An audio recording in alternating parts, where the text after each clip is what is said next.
Good morning, everybody, and a very warm welcome to Ask the Expert, episode number 88. The date is the 7th of July, Ask the 2000. expert. Oh, ask the accountant. Oh, good. I mean, what was that one thing you asked me to do before we went live? You will notice we are a little bit late due to technical problems, but it's glad to be here. And we've already got comments streaming in. But before we go to those comments, Johann, it looks like you're in a different place. Looks like you're in a hotel or something. Tell us, where in the world are you today?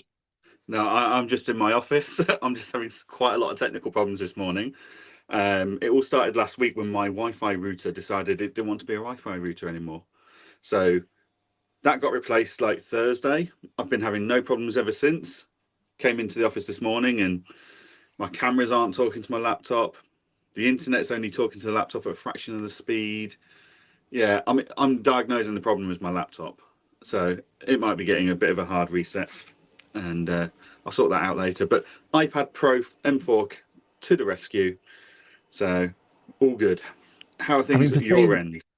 For saying it's just coming through the iPad, it's looking good. To be honest, you've smashed it as a backup device. All good my end. All good my end. Especially with recent sporting results. So we both watched the F1. Absolutely brilliant to see George come up on top, and really feel sorry for Max, obviously, for crashing. That was a real painful moment in my life. I think you meant Nando. No, I was being facetious. Oh, right. I was screaming at the top of my voice when he crashed off. Ban him for life. Yeah, exactly. And England was not a shabby result either, was it? So, does it get any better going through that? But we'll talk more about the England and what might have done for socials later in the episode. So, Jan, how was your week, though? Because you've told us about your technical problems, but what about the week itself? How did it go? Busy. What did we do this week? Christ, it's been that busy. We've been mainly focusing client engager on our rebrand. So new login screens as well, new level of customization. So we're now engager.app, which you think, rebrand, it's just a change of a logo. But you know what? Trying to track down every single place you mention that logo and you show that logo is a bloody nightmare. But yeah, Ash and Andy have been busy getting that all sorted. We've also just appointed a new person for customer success, so they'll be working alongside me to increase our support levels. So yeah, did a webinar for Apron, talking about how I've managed to switch from Dext to auto entry to Apron. So that was well received and went much further than we expected based on the emails I've had since. But yeah, I will leave it at that, shall we say. But yeah, how about your week? You got anything done? Lots done. It's been a real focus on work week, and I much needed it. Got a few tasks that were well out of sync than what they should have been, but been able to manage that.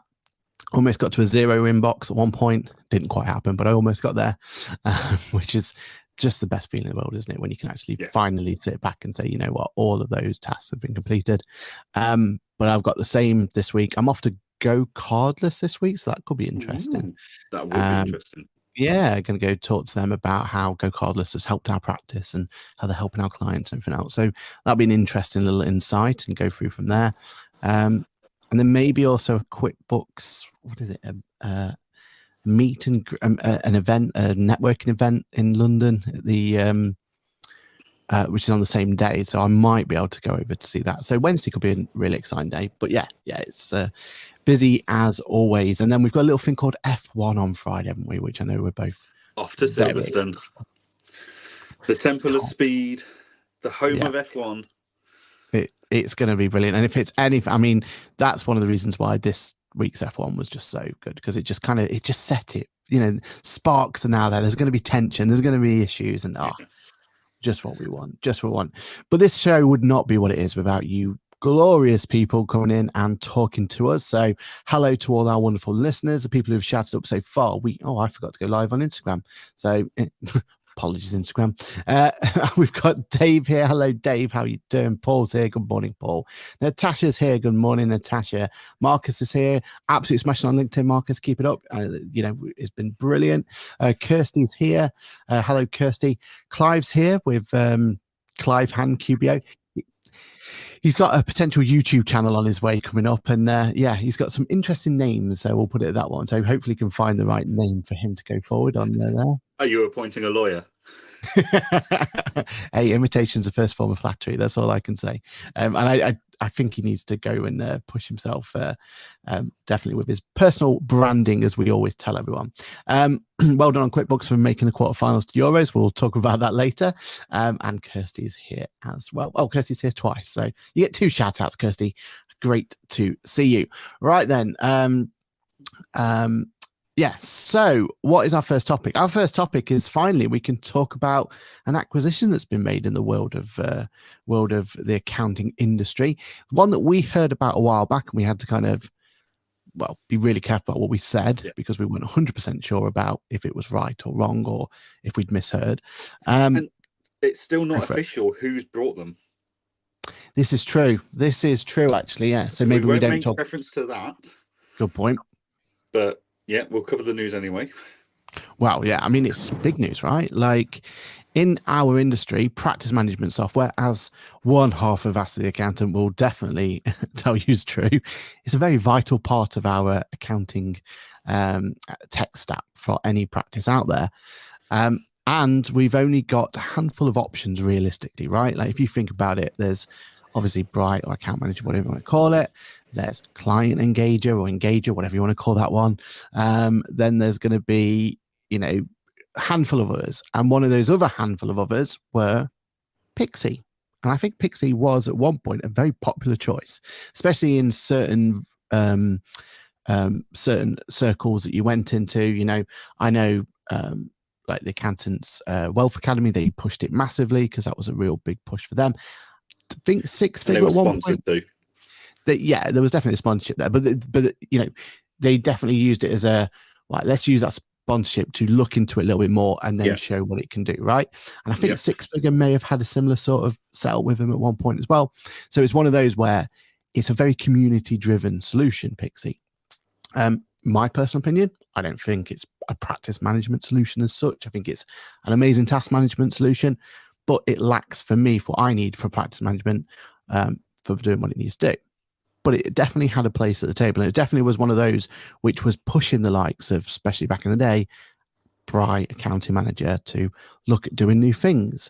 It definitely took practice management in a different route, didn't it? Yeah. Now it's been sold.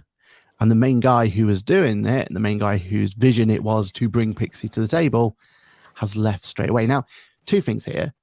First, from your point of view, what do you think that means for the landscape of practice management going forward?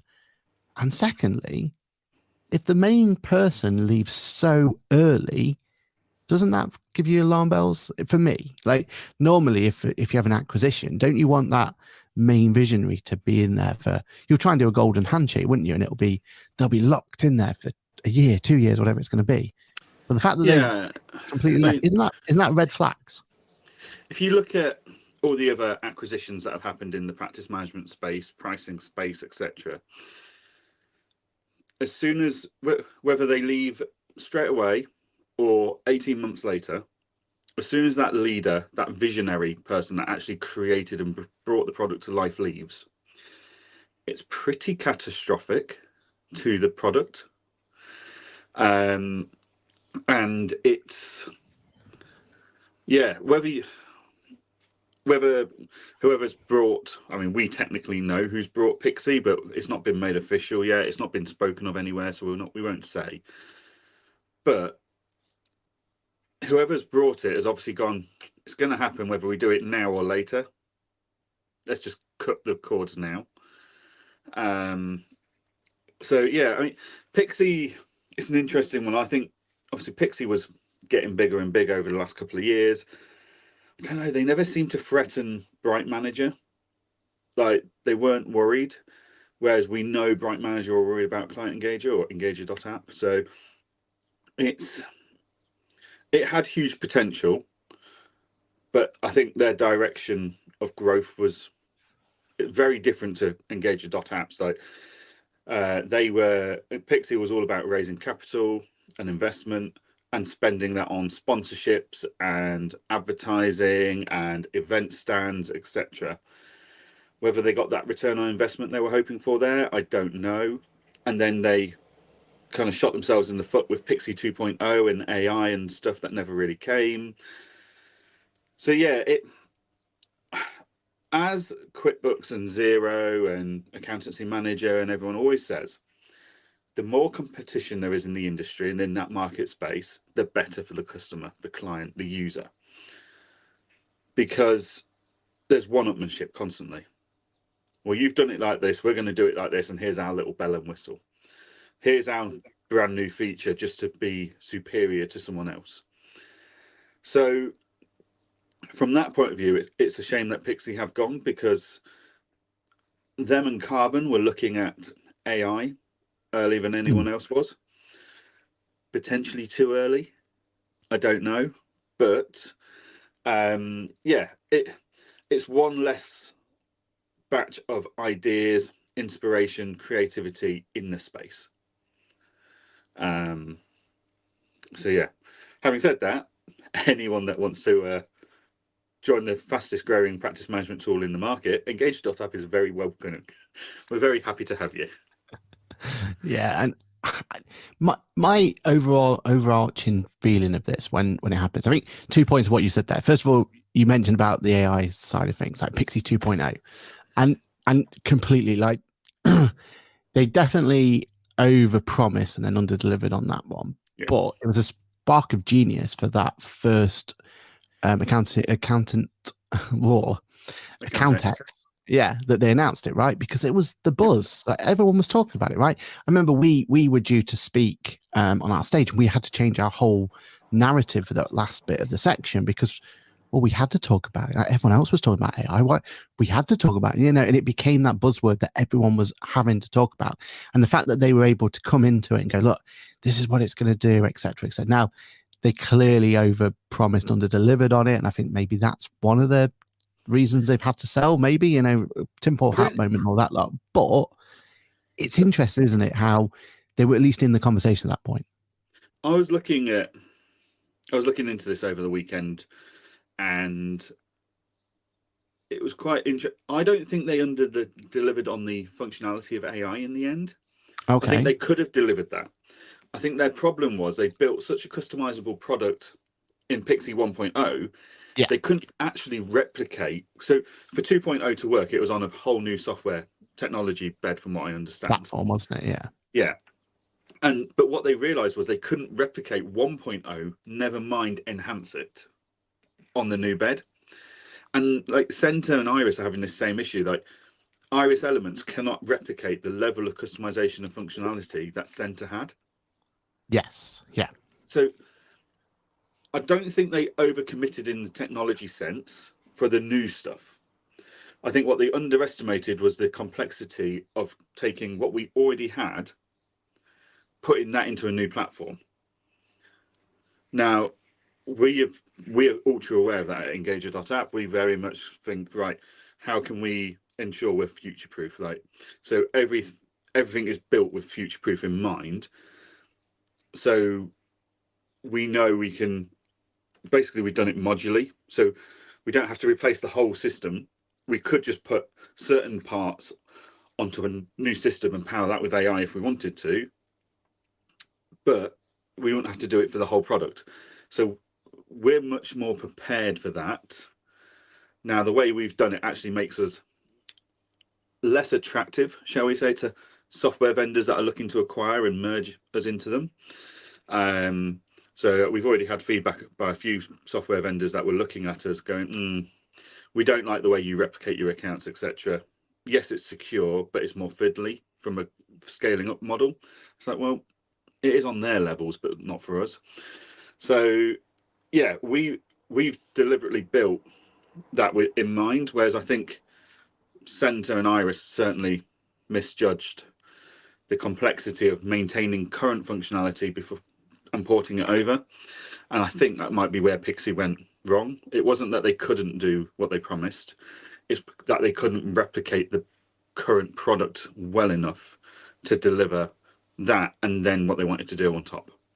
Yeah, because 2.0 was it was a whole migration that had to happen, or it was, or they didn't have a migration available. There was, I don't know the product enough, but there was talk in the community, wasn't there, about how tricky it was to move from Pixie 1.0 to Pixie 2.0, and yeah, they started to run before they could properly walk in the AI step, right? Or at least what they were trying to achieve, and that was a huge shame, because I mean, overall, as a task management solution, again, brilliant concept. There were some really clever bits to it, like really granular in like the way that the tasking would work, and some clever little automations there. It's one of the first ones to integrate into Zapier. So, you know, if you really wanted to, you could really make a really powerful task management solution there that could automate a lot of solutions for you. Like, that's what its focus, that's what its strengths was. And it was the first one really that brought the whole, well, let's bring our emails into it. Let's, you know, that's a huge database of really important information. Let's make sure that's into it. So that's what brought it. And again, this is what the cleverness of the owner and the, you know, the main guy at Pixie, that's what he brought to the table. That was his vision, right? Yeah. And my only concern is, if he's not staying, doesn't that worry you about the future of what Pixie is? Because to me, if the founder's willing, or willing's the wrong word because that's probably unfair, right? But if the founder is there after acquisition, then at least a part of the vision is still going to be going strong. If the founder takes that away, then surely the only thing left for that is whatever vision the acquirer's got. And we don't know, again, we can't talk about who the acquirer is at this point, but it's very rare that you're going to get an acquirer who's exactly laser focused on what the original one. And another part of it for me is, and I find this a lot when I'm doing like reviews, like beta reviews, or looking at new software or everything else, a lot of the time you'll look at something and you'll go, I don't quite understand what they're trying to achieve here. There's this button here or this workflow here that does X, Y, Z, right? Yeah. And it's not until you talk to the founder or the person who's made it and goes, oh, my goal was to do this, this, and this. And sometimes they just, you know, their idea is amazing, but their execution is just not quite there, and it's not quite hitting those spots. And with a few tweaks, their amazing workflow they've figured out, we can replicate, right? I feel with Pixie, there's a lot of great ideas there that never really got fleshed out, that never really got, you know, brought to fruition, especially in 2.0. And I feel like a lot of that now potentially is lost and gone forever. But realistically, the future of that product now is 100% in the hands of the acquirer. I don't know if that's a good thing for the Pixie community, because obviously the Pixie community liked something about Pixie. There was something that was attractive, and I'd imagine majority of that was where the founder, the main guy, was taking it. Yeah, and like, it goes back to what I was just saying. Like, when you lose the founder is the visionary, and the visionary, they are emotionally invested in the product as well as financially. They are the ones with the ideas, the direction, the bigger picture type thing.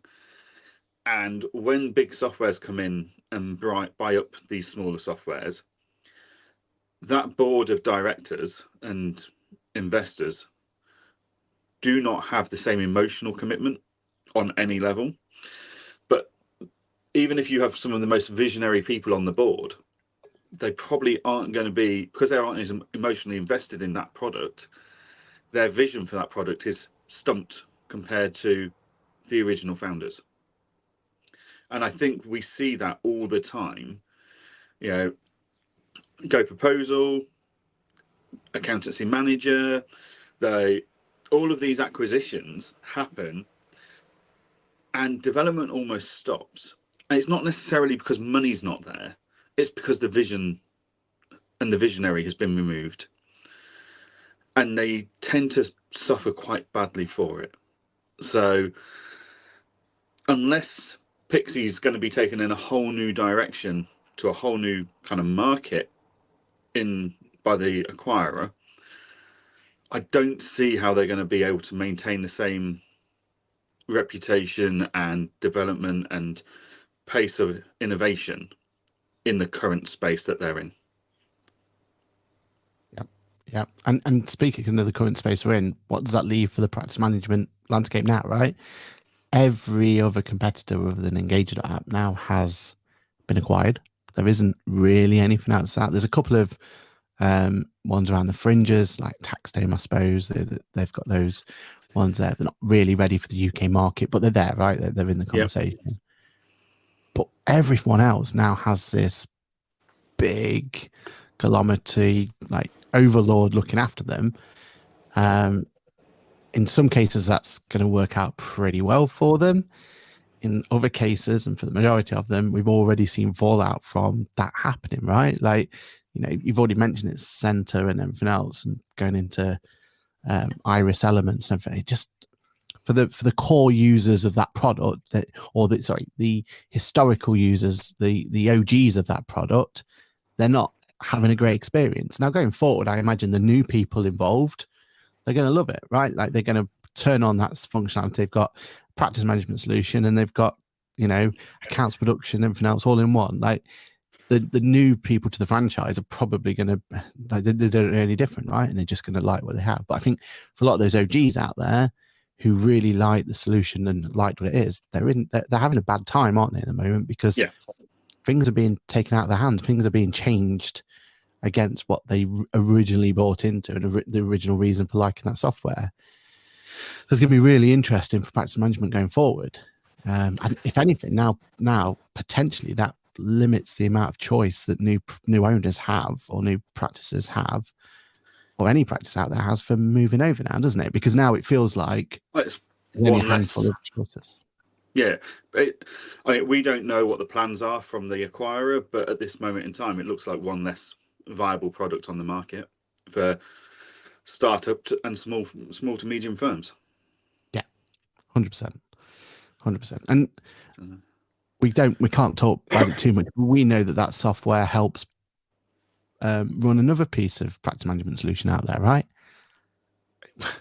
Would the future of them be as straightforward now? I doubt it. Like that does feel like it's going to be a more, you know, it'll be an interesting point of how that goes forward, right? And how that solution gets maintained. Because to me, I don't know, unless the new acquirer is only interested in platform 2, and that's all they're going to talk about going forward, and they're almost going to sunlight platform 1, or even, you know, sell off platform 1.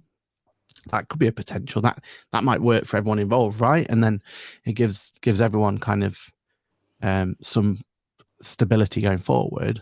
But even that, I don't know if that's the answer that we really need. I think in the space, we need, as you've always said, we need the competition, right? We need like different views and different looks. And to me, Pixie was the one doing things very different. Like their whole idea of practice management from day one was completely different to what we would probably see practice management and going forward. So it was, it's just a shame, isn't it, that they're now pretty much taken out of the equation. Yeah, definitely. I mean, you know, of course, Engager.app want to be the #1 practice management solution in the market, but there's no point of being #1 when you're the only one there. Yeah. Like we want competition. We want that drive to keep pushing us forwards. So yeah, it's going to be, I mean, it's been an interesting 18 months in the practice management space already. Yeah, I think this is going to make another interesting few months ahead. Because there's still a lot of big stuff coming out from all the providers in the coming months. So it'll be interesting to watch. And it's interesting that Paul's got put in the comments, isn't it sometimes the goal of the visionary to build a business, sell it off and for the profit and move on to something new? I think ultimately that actually is part of the problem from a user's point of view. Of these founders have a very short-term mindset of build, sell for a few million, disappear.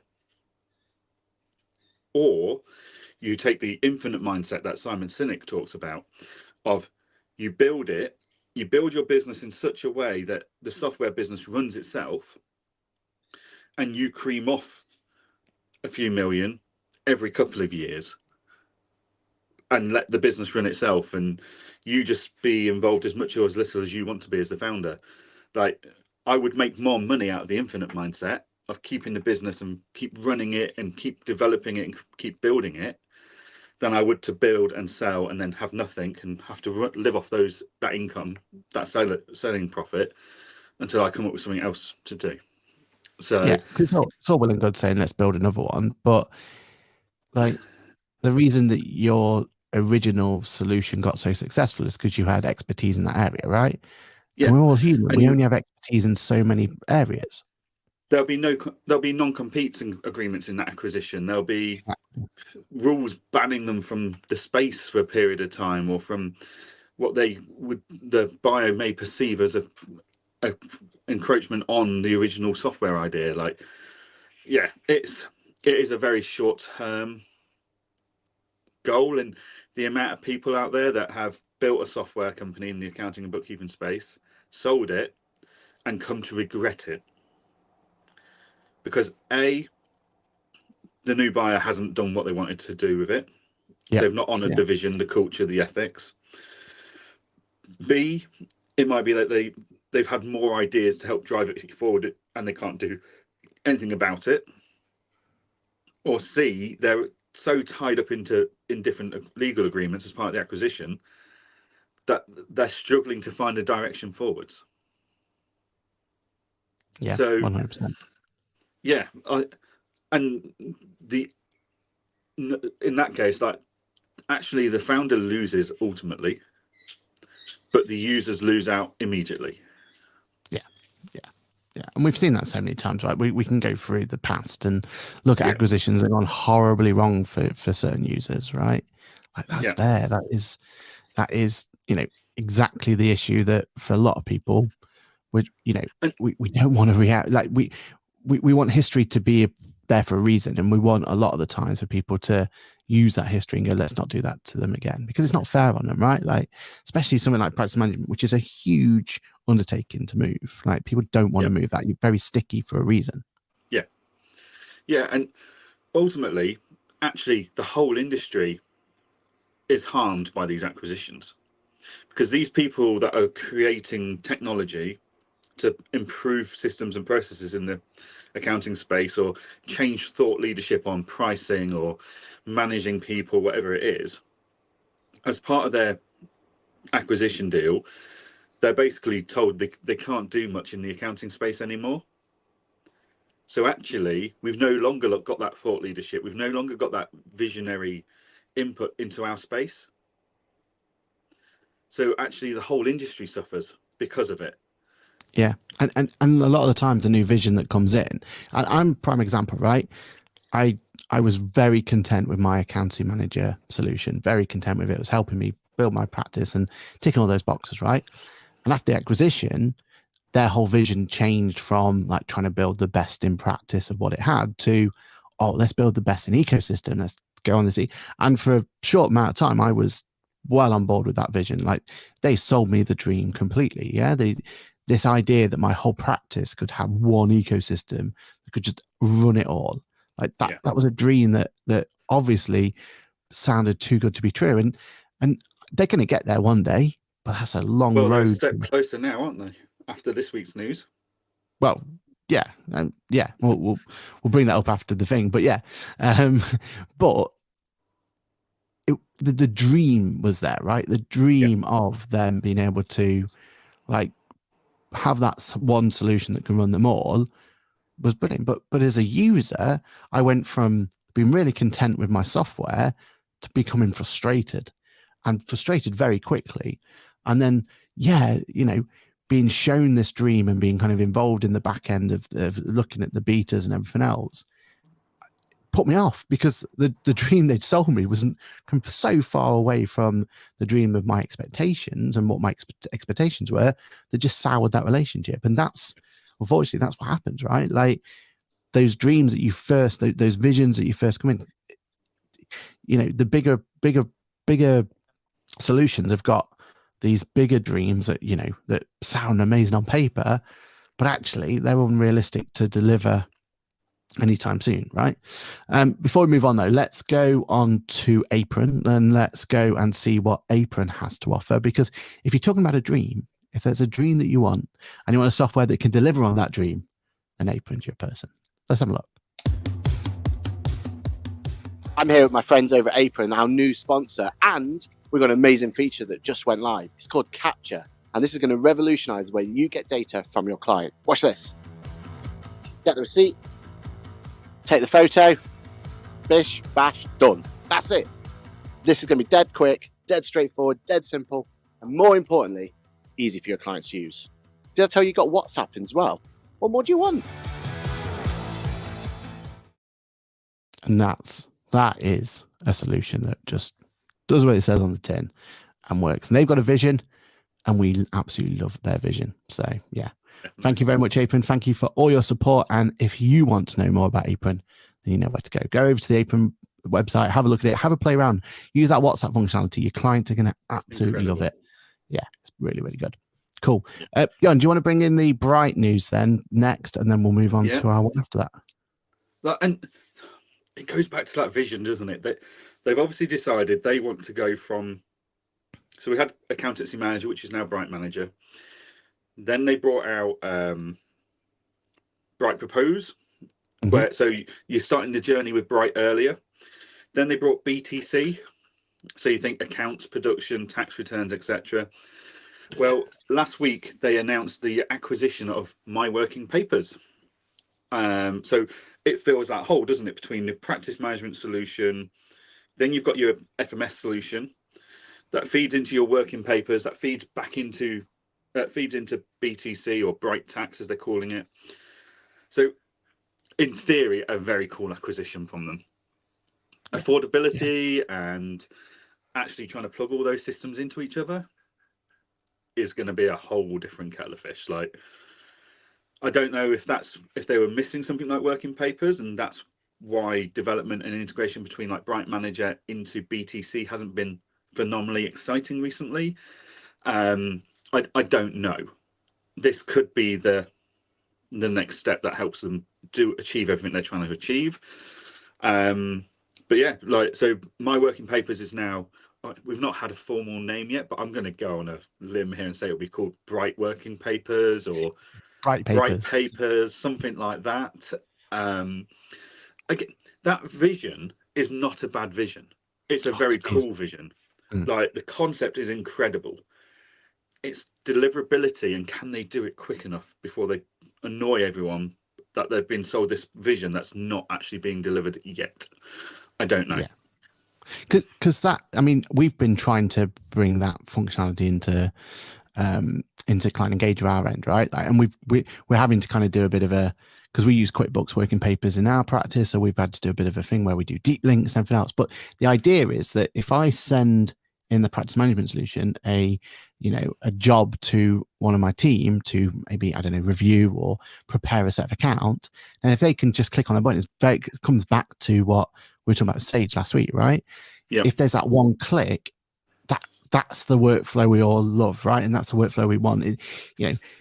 What we don't want to do is having to open up a piece of software, go into it, click on here, click there, or worse still, and I've had this before in the past, where the team's gone to the wrong client and they've started work papers on the wrong client, or something, really, really frustratingly stupid like that. But this is the sort of thing where that integration will solve all that. And the idea, the vision that your practice management solution sat here, and you've got your accounts production here, and it doesn't matter if you use BTC or not now, because that working papers will sit in between it as the talking point to all of it.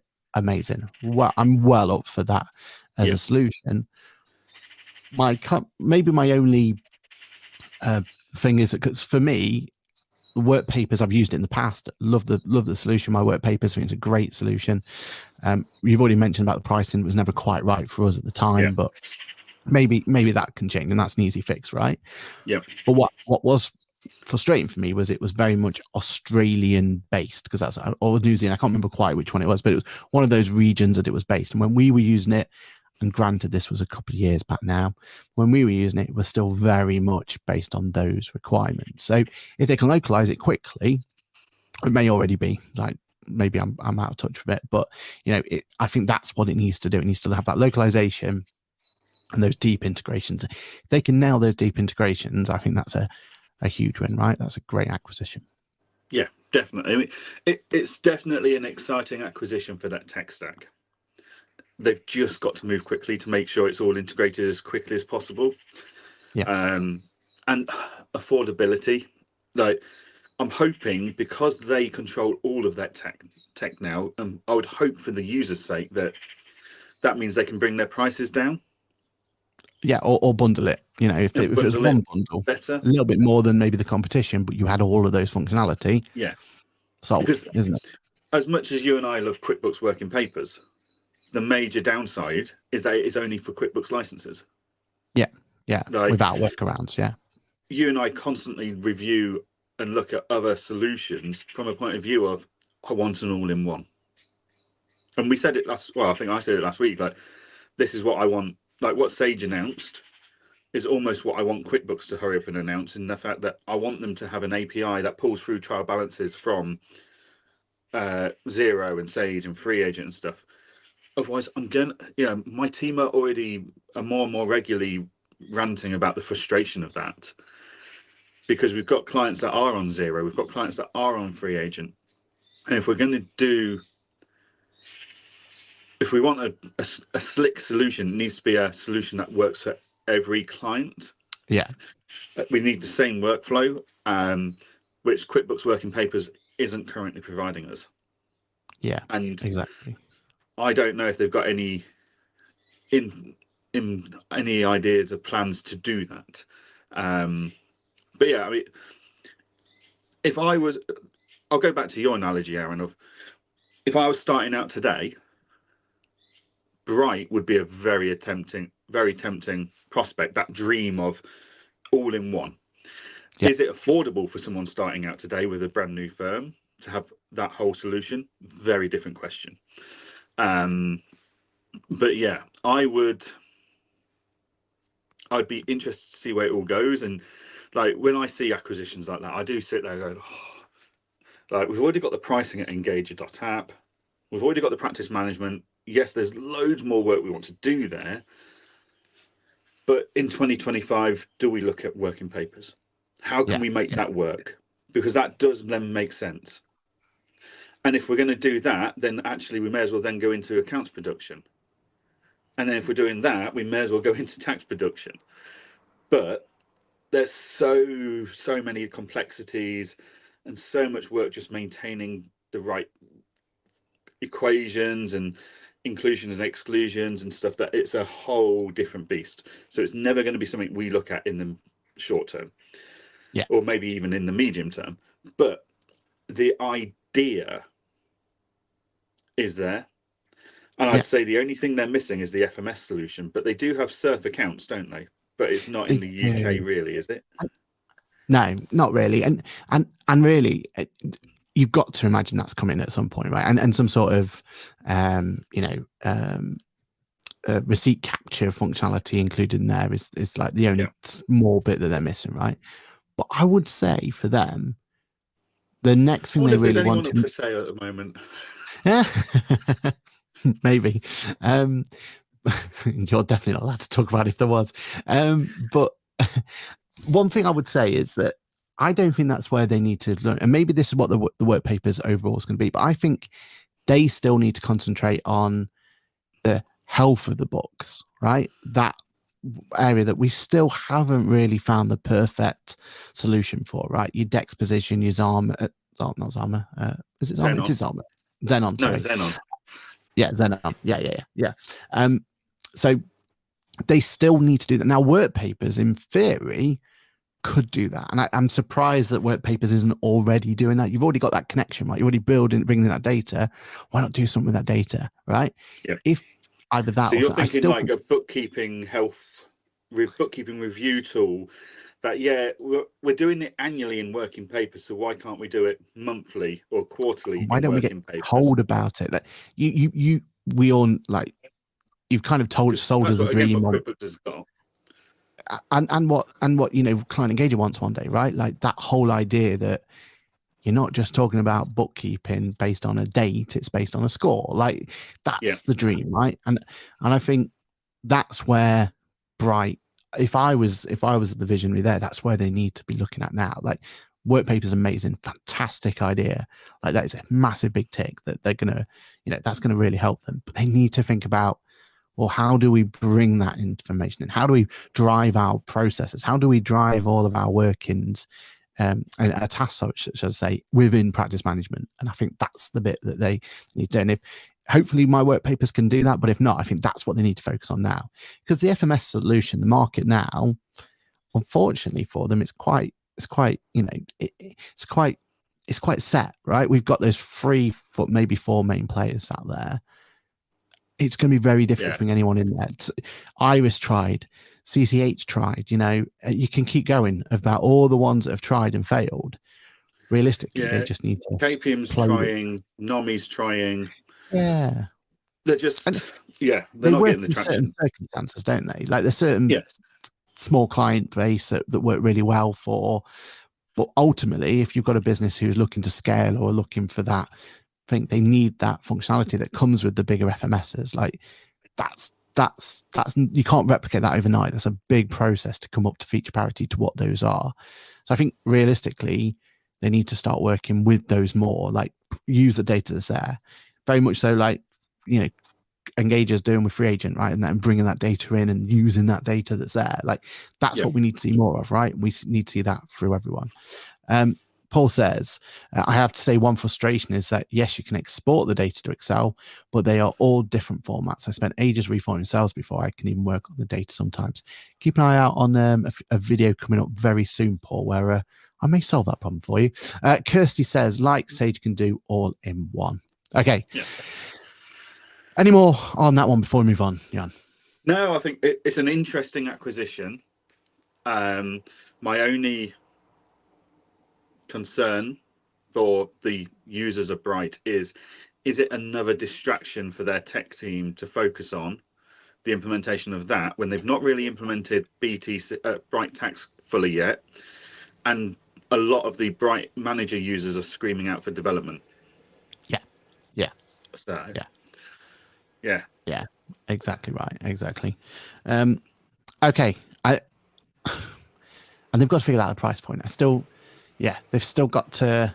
I mean, for me, if they could give, everything in their whole suite for, I don't know, I'm just putting a number out, 100 quid or whatever per user, and they've got everything unlimited use, that becomes quite attractive, right? And then you start thinking about, every time you bring a new client, a new employee on, should I say, it's 100 quid. What are the numbers going to be? I'm making these numbers up. I would challenge that.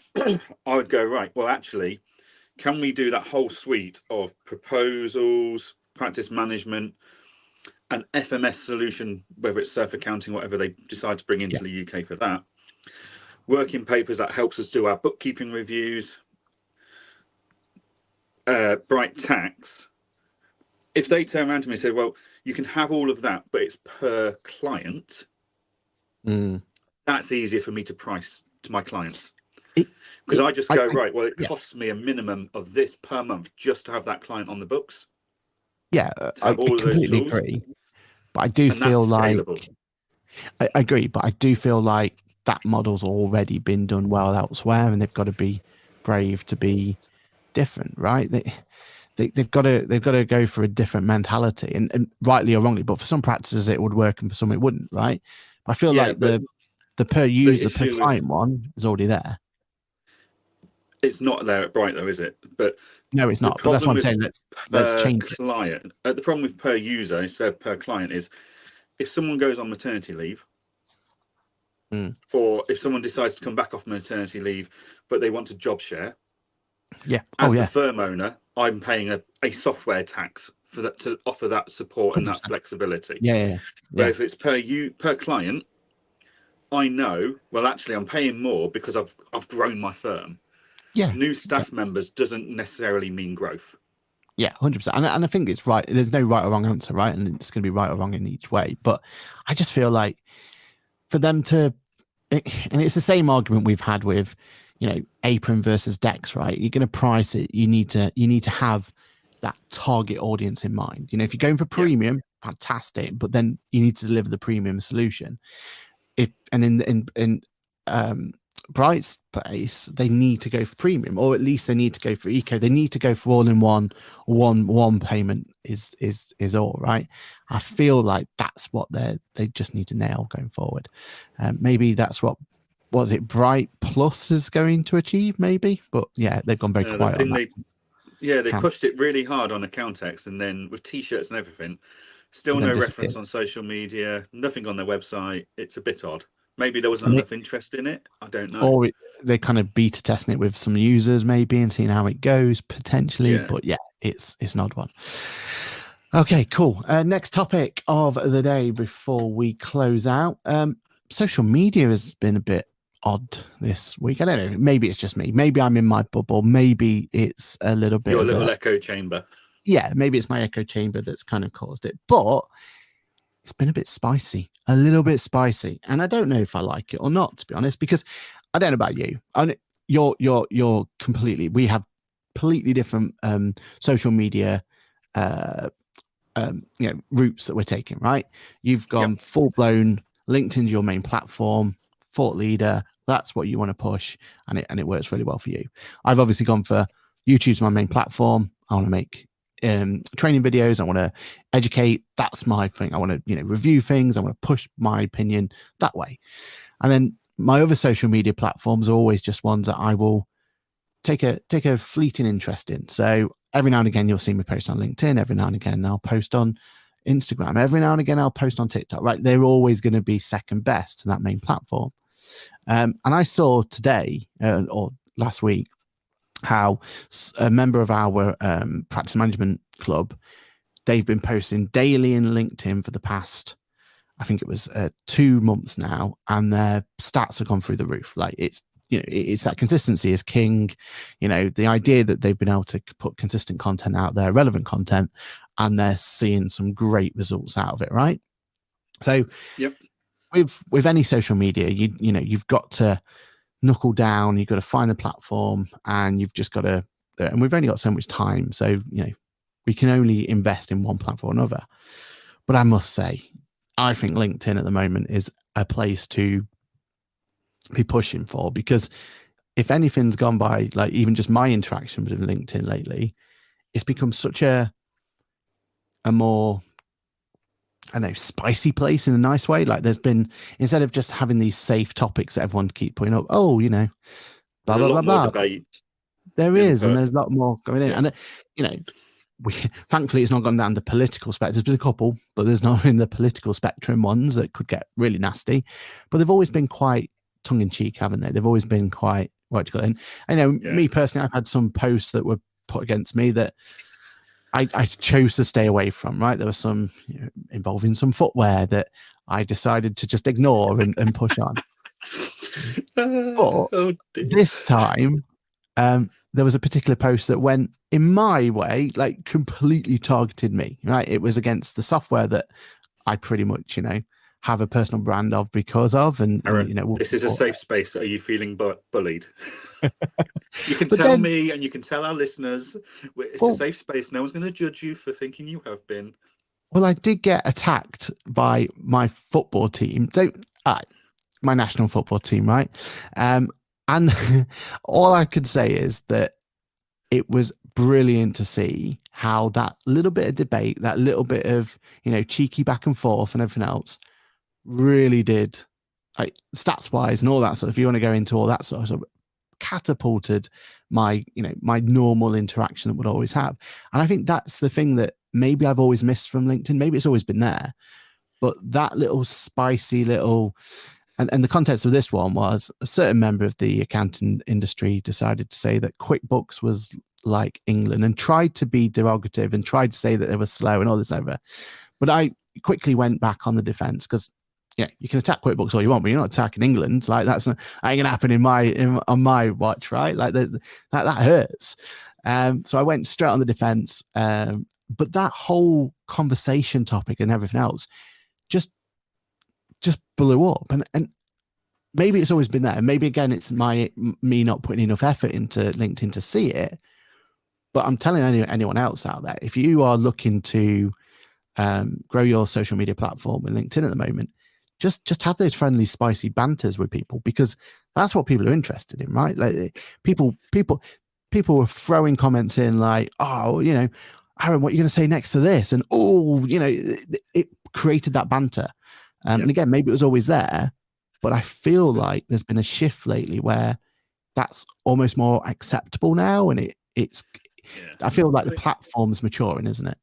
Yeah, and in this case of this post, it also showed all the things that you don't want to do on a viral post. So QuickBooks started rolling out some of their big hitters, and I don't think their posts landed very well. They looked a bit smarmy of, we always want your feedback. Why don't you come and tell us about your experience? Like, well, that was just poorly judged. That's not how. Like, they should have just sat back, because all they did was give that post and streamer comments airtime on their own channels to their own fans, and it's not like any of them stepped up and stepped in.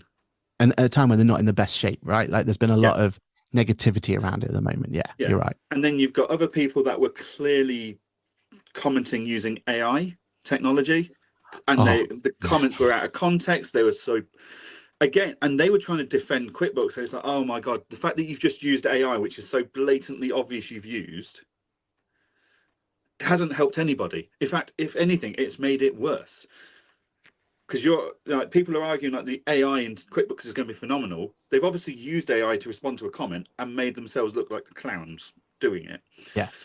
They might as well have left in at the top where it's like generated by AI. They might as well just left that in, right? Like, exactly. But also, like, you don't have to hit spicy topics to get traction. So last Saturday, a week ago, I posted on LinkedIn about the beer fridge in my shower at Brewdog Hotel. 35,500 views. Yeah. That thing's still getting views a week later. Like, absolutely no context to business, no comparisons to anything. Just I love the novelty of having a beer fridge in my shower when I come to a Brewdog Hotel. Yeah. And I agree. 35,500 views. And I agree that you don't have to do the spice thing, 100%. But what I'm trying to say is it's almost a cheat code, because for you, right, the reason it got 35,000 is because you've spent so much time and effort to build up your LinkedIn as it is. You understand the algorithm, you understand when to post. You've done your research, right? You are, that is your platform of choice. Yeah. So and what I'm trying to say is that's a storm in a bottle type of approach, right? Like lightning hit because you put the right work in to get to that point for the lightning to hit. But for someone else to post that, they're not necessarily going to get the same results or be able to find that exact topic that's going to do that for them, right? Whereas being involved in these more spicy and it's all bad. No one's throwing accusations around here, and Stuart knows the next time that I see him, I'll still more than happy to have a beer, and because he's done so much for me, right? Like, he's given me so much advice and everything down the line. Still have so much respect for the guy, but the fact that having that conversation, having that back and forward, having that just it did wonders for and it gave me more of a emphasis to be more involved in LinkedIn, put it that way, right? And it gave me that I think, actually, maybe I've got something here. Maybe that is a take. You're starting to see the light I've been telling you about for the last 2 years. Yeah, exactly. Maybe I should listen to you more often. Just putting it out there. and maybe I should listen to this guy more often as well, that actually says, they should have spoken to me. Yeah, tell me about consistency. It works for me. Kirsty says, yes, a few interesting topics lately. And LinkedIn is the only social media. LinkedIn is the only social media, not just for getting clients. We make awesome friends too. Completely agree. And Kirsty also says, yes, I had some good stats thanks to the discussion about the pop-ups. Thanks to the two of you. Yeah, you see, that's another great example of Kirsty called QuickBooks out in this case for advertising, find an accountant to clients to users of QuickBooks that QuickBooks know full well have accountants, bookkeepers linked to their accounts, or even worse, it was a popping up in accountants and bookkeepers' own QuickBooks online accounting license. Like, that's just shockingly poor level of attention to detail. But then and everyone jumped on saying, it's really frustrating, blah blah blah. Nothing nasty or angry really. But then QuickBooks started responding, And they actually made it worse, because they were almost dismissive of it. They were almost like, oh, it doesn't really matter, and we know it's happened, sorry, and this is how it's happened. So we know how it's happened. We're not idiots. Like, and then saying they were disappointed in people's comments. And it's like, well, actually, let's reserve the disappointment for the mess up that was in your own team. Like, don't be disappointed that we as users are disappointed. Fix it. Apologize. We know what the problem is. We're going to work hard to make sure it doesn't happen again. The problem is this has happened before. So lessons haven't been learned. Processes haven't changed. And actually, again, I would argue QuickBooks would have been better off not responding at all. Yeah, but yeah, because or saying, thanks for bringing this to our attention. We do apologize. We are working on internal processes to prevent this happening in the future. Leave it there. Yeah. Like, that's all they had to say, but they actually made it worse for themselves again. Like, yeah, they PR definitely and social media over there is a nightmare at the moment. It's just really poorly done. Well, I don't know if it's poorly. I think at the moment they're under a lot of pressure, right? Because there is a lot of negativity with the posts that have been putting up there and everything else, and it's not just them. Xero, I remember seeing Xero having one that's did quite well with error messages popping up Xero end. So like when software doesn't work, it's a nightmare for social media teams and everything else, because they're just having to fight fires, right? And trying to. The Xero one was more focused on, there's another error message and it's not working, but you've just put your prices up. Yeah, exactly. Let's focus on getting the core product right. Yeah. If you're going to charge me more, let's make sure it's working. Yeah, exactly right. And and that's always going to be like, where do you, from a PR point of view, where do you stand with that? Should Xero jump in and be like, oh, don't worry about it? Xero did they? I don't think they did, but they should have done, right? No, I'd have said. No, I'd have. If I was them, I'd have dropped them. I would have dropped a message directly to the user, apologising, thanking them for making them aware, and explaining it, and just leave it at that. Like, but sometimes the silence is more negative, right? Because I know on that post, people are like, oh, notice how Xero's just ignored us and they're not talking to us. And maybe they did come back to him. Maybe they did put a little, but the general public, the people watching that post, people who watch the post 3 weeks from now, right? They're the ones that have no context of what's gone on and just see this negativity around it. So that's not our realm of expertise, right? PR is never. Is this because the social media and PR teams at Xero, QuickBooks, etc., are so used to dealing with stuff that's actually short term in the algorithm? So like Twitter or X, as it's called now. If that blows up, it blows up for a few hours, a day, maybe, because the Twitter algorithm will move that thing along your wall so quickly, most people won't see it because there's so much in the form of posts. You can't do that with LinkedIn. Like, LinkedIn sticks around. LinkedIn's algorithm will serve it. So the reason I'm still getting views and comments and likes on my Brewdog thing is because LinkedIn will keep serving that post up on the walls of people coming on a week or two later. 3 weeks. I had a post 3 weeks ago. That's it. I've got posts from 2 or 3 months ago that this weekend got reactions and comments on. And it's so you have to take a different approach to how you handle things on LinkedIn from a PR point of view to how you handle it on Twitter. Because it hangs around. 100%. Yeah, and then Ashley also says LinkedIn is like being a real life networking event. It doesn't have to be stuffy or formal. We can have fun and be our normal selves. But that's definitely changed, and I know it changed probably 2 years ago now, and I'm late to the party on it. But originally that never was the case, right? And I think there was some stick the other day about someone putting a post on about a relationship status, and everyone was boo-hooing them for putting a relationship status on LinkedIn. But I feel like it's slowly starting to change, isn't it? And those sort of things are more acceptable, more personal. It's about your personal brand and going forward. So it's a topic we will come back to time and time again, I think, with social media, because it's ever changing, ever evolving. But my personal take on it at the moment is now's a good time to be involved in, and like Kirsty says from her point, like there's definitely some traction to be made at the moment. The trick is now for Kirsty, now she's had that traction, she has to now post daily. Yeah. to maintain that momentum if that's what she wants. If it's just a flash in a pan and she's not interested in building in social media presence on LinkedIn, then that's fine. But if you get a viral post, so like my Brewdog one at 35,000 views, I've then posted daily since. Now some of them have had 800 views, others have had 2, 3, 4,000 views. I'm not expecting to get another 35,000 one. That is I caught the algorithm on a good day type thing. Yeah. I got a cool topic, I got a picture that caught people's attention, etc. But the way you get to 2,000 to 4,000 views on every post is by posting every day. Yeah, consistency is key, isn't it? Consistency is key. Right, on that we have gone over, so apologies, people, but great topics, I think, today. I think we've had Very some good nice topic about the future of practice management, the nice topic about social media, and we didn't even get to go over what pre-order I made, but we'll keep that safe for another day.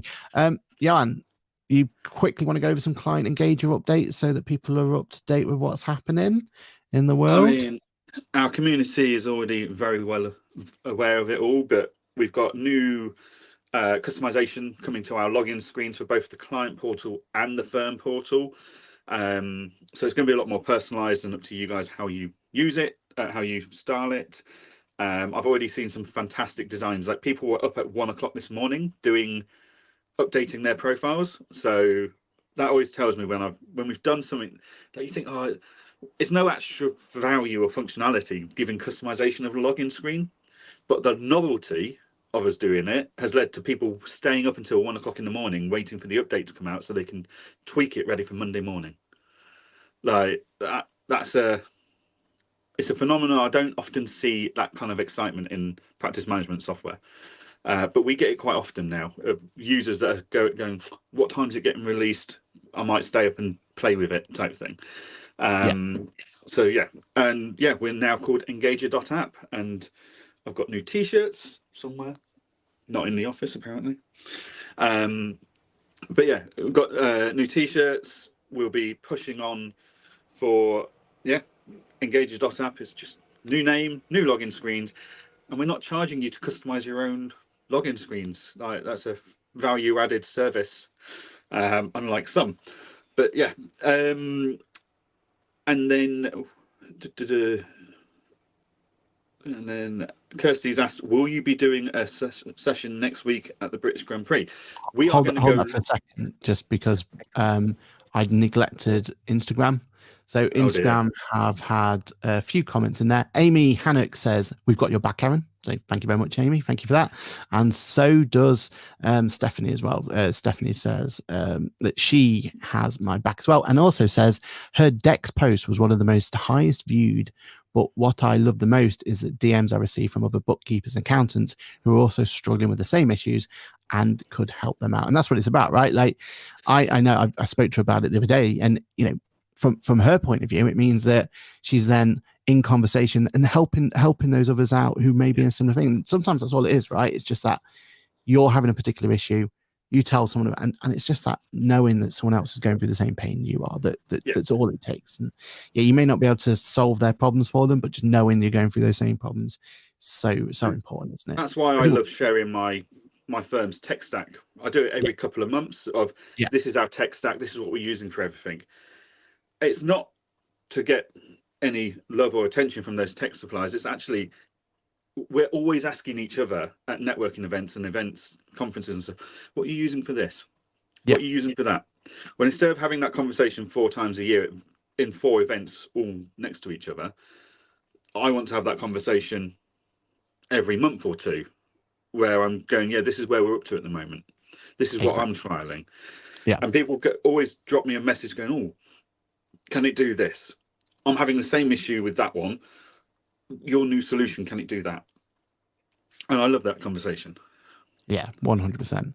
And as you alluded to, Kirsty says, will you be doing one next week after the British Grand Prix? We will, and probably in live as well, in person. So that's going to be an interesting approach. And depending on the result, Depends on how enthusiastic we might be on that. But we'll always be enthusiastic, don't worry.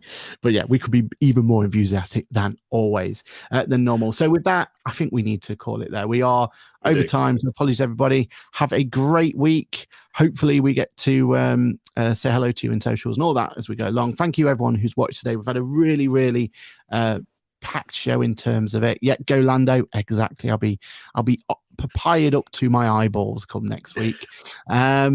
Can't wait. Cannot wait at all. And also, fun fact, keep an eye out for the flag, the final flag, you know, the checkered flag at the end, may have my little name on. So if you can, if anyone can kind of screenshot it and then enhance, that'd be really appreciated if anyone can do that, because I doubt we're going to be close enough to do it. But yeah, cool. Looking forward to it. Can't wait for next week. We'll have some spicy topics as always. But again, thank you very much for everyone who's watched us. Johann, anything you want to plug before we go? No. If you haven't checked out your new login screens at Client Engager or Engager.app, I'm going to have to get used to that. Make sure you have a look at it today and personalize to your heart's content.